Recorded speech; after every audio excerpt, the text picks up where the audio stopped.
Hello, how we doing? Okay, Eric, go ahead. Lead us off, please. Hey Josh, how you doing? Why was this the right opportunity for you here in Denver? And have you gotten a chance to talk with Russ yet? The right opportunity was, I felt like the opportunity to come compete for the #2 spot is something that I've been working to put myself in a position to do with limited opportunity. And just the conversation I had with Mr. Patton, with Coach Hackett, I felt like they recognized my skill set and what I can bring, as the potential backup quarterback for this team and supporting Russell Wilson as well. So all those things played a factor into it. I think it's a great fit for me. I'm excited at this point in my career. Still got a lot of football left in me, and I'm excited to be here and help this team to get to where it's trying to get to. We'll go Troy and then George. Go ahead, Troy. Josh, thanks for joining us. I mean, I think if I've counted, this is your 14th team. What is it you love about football that keeps you coming back? And also, do you have memorabilia from every team? Do you keep track of it? How does that work? I got a lot of jerseys, helmets, workout gear. I typically get that away to a younger kid or a relative or somebody. They tend to appreciate that. And then if I wear that workout gear, I got to deal with y'all getting on me for wearing another team's workout gear when you sign with the team that you're part of. So hopefully they got a goodie bag for me here. But I actually don't count the teams, people, ironically. For me, I'm so in the moment right now of just chasing, my passion. I'm big on I've been blessed to do something that I truly love to do. And God has allowed my body to stay healthy and allowed me to do it for a long period of time. And while I still am able to do that, I feel like it's like I'm blocking my blessing if I don't continue to pursue something. And it gets me going every day to just go out, even something as simple as competing versus our defense on the practice field. I enjoy that, and I appreciate those moments. So when I'm all said and done, I'll worry about how many teams it was and the whole backstory. But right now, I'm just in the moment. I'm really excited to be a Denver Bronco. Thank you. Go ahead, George. Yeah, hey, Josh, George with the Gazette.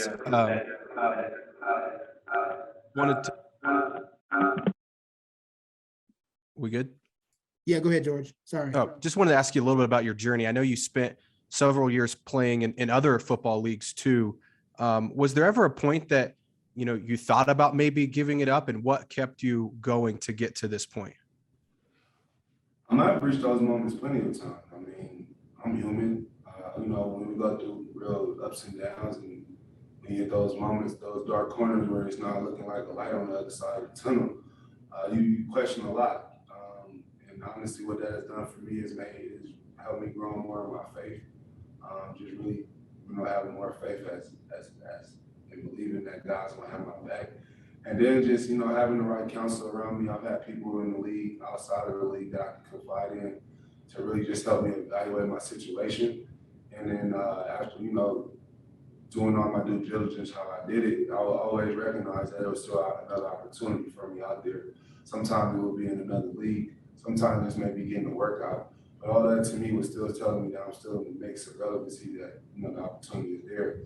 So I just wanted to present myself properly with all those opportunities, whether it was the UFL, potentially with the AAF, the AAF before I went there, and then the XFL. All those things were opportunities for me to reestablish myself as a good quarterback in this country. And I was blessed that they were there. They helped me. They helped save my career, helped me develop when I weren't getting the reps, because you don't get a lot of reps when you're competing for the third spot on the roster sometimes, or you're just the fourth guy. So you can absorb a lot of information, but you don't really have a physical time on task. And that's what playing in those other leagues was able to give me, and I all benefited from it. Let's go Kyle, then Mike. Go ahead, Kyle. Hey, Josh, so you mentioned the AAF and the XFL. How did you use those leagues to trampoline yourself into last year? And then, what did you take out of last year with the Jets and the Ravens? So the AAF, I actually never made it. Just got to the draft. But, it was the first time I got my name called on stage with a suit on. I didn't get to experience that in the NFL draft, so I appreciated that moment. And just working out with the coaches that I did before helped me honestly, right before the Redskins workout, because there was some things that I had gained from working with Coach Marsh. He probably don't even remember that. That helped me when I went to the Redskins workout when they evaluated me. I was ready to go. And then the XFL, to me, I was able to just pretty much, in my opinion, hone my game as a passer. I learned when I first went to the NFL, you know, I didn't have a lot of strong fundamental background in regards to really what it takes to play an NFL pocket consistently from a fundamental standpoint. And I was learning that my whole career, and just never really had the opportunity to apply it enough in games. And then that's kind of what the XFL allowed me to do. I was able to really sit there and just take, it was all built around, you know, my skill set and everything that I wanted to do. And I was able to apply all my growth at that time, and I made tremendous strides. And it just kind of, you know, helped me come into these situations last year a lot more comfortably. I always felt real strong about, you know, being on top of the X's and O's of the game. I feel like that's what it's allowed me to last this long.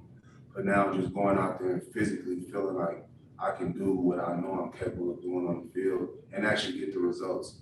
To me, it all came full circle, and it was just, you know, exciting moments. And now I'm just looking to build on that.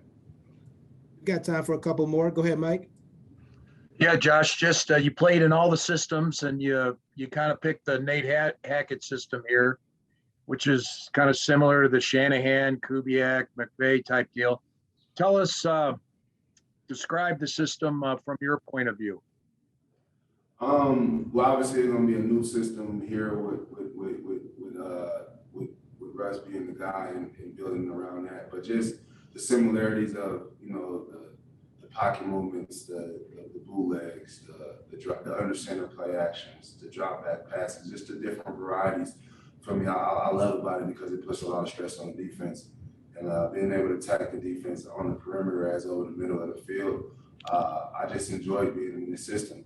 And so to be able to get back into it, I think it's going to be a great thing for all of us. And I'm just excited to see how we build it out here with Russ leading the way, and then us, you know, us following suit right behind, because all our skill sets, you know, fit the mold of what this offense really needs. Athletic quarterbacks that can throw the ball downfield, play actions, and you know, buy time when need be, and as well as be good decision makers. So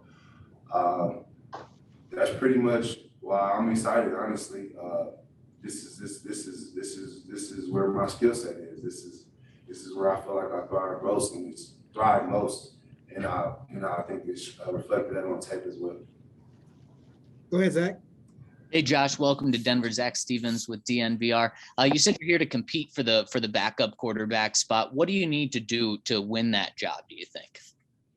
For me, it's always been about control what I control. Walking in the building, being the same guy every day, being focused, being disciplined, being detailed to the craft, and just going out on the field and letting my God-given talent speak for itself. The beauty of quarterback competitions, how I look at it, it's only one guy under center at once. You know, it's multiple guys in the room, but it's only one guy who actually goes under center. And so that's, to me, what I worry about the most, because that's what I can control. So I'm excited to get here and have a healthy competition with these guys, because we're still teammates first, you know, and that's our quarterback room, you know, being together is what's going to drive this team. So I'm just excited to get here, you know, just with a healthy competition, letting the best man win. Go ahead, Andrew. Hey, Josh, you've proven over the years that you can step in on really short notice and do reasonably well when you get in there. So with potentially having a full off season, how much better do you think this can go for you, because you're actually going to have a few months rather than literally days to get ready like you've had sometimes? You hit it right on the nail. Like that's my biggest appreciation. Just knowing coming into the off season that you're gonna get those real reps. You know, you're gonna get that real time on task. And every time I've been in that situation, I've seen myself grow to levels that I didn't even think I was capable of. So I'm just itching to just get that process going. I don't really like to make predicaments, but I know it will be different. And I just know that everybody knows reps is everything. You know, you can only do so much once you get those reps. So I think about that a lot more than most people don't know. But the fact that you bring it up, I feel like you hit it right on the nail where I'm at.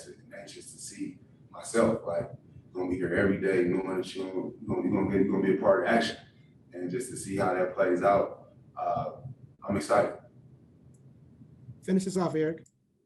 Hey, Josh, just wondering, during your career, what have you kind of learned about what it takes to be a good backup during the week on game day? Kind of what's the mindset you have to have, and what are some of the things you look to do to support the starter? It's two parts. Supporting the starter, I mean, for me, it comes natural. I mean, when your teammates do well, when the team wins, we all win. And that's what we're in this building for. That's the common goal, because everybody wants to win.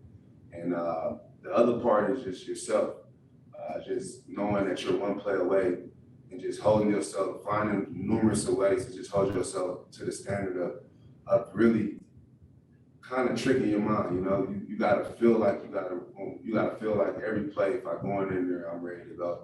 You gotta have your mind, physically, your body, everything gotta be ready to just at the dot. So that's something as simple as having warm-up stretches on the sideline that you may want to do to keep yourself warm. You know, just taking just like me, I like to play the game in my head. Once I hear the play call come in, really analyzing the defense, really based on what we saw on film in that situation, what tendencies they may have. So that kind of helps me stay locked in as well. And just, but when it comes to supporting a teammate, I just feel like that's natural, man. And then it's really just finding out what Russ needs from me. And then once I find out what he needs from me, then, you know, just figuring out that good mix that allows me to be my best self and then still works well with what he needs to be his best self. Josh, thanks so much for the time. We appreciate it. Okay, nice to meet you guys. Thank you.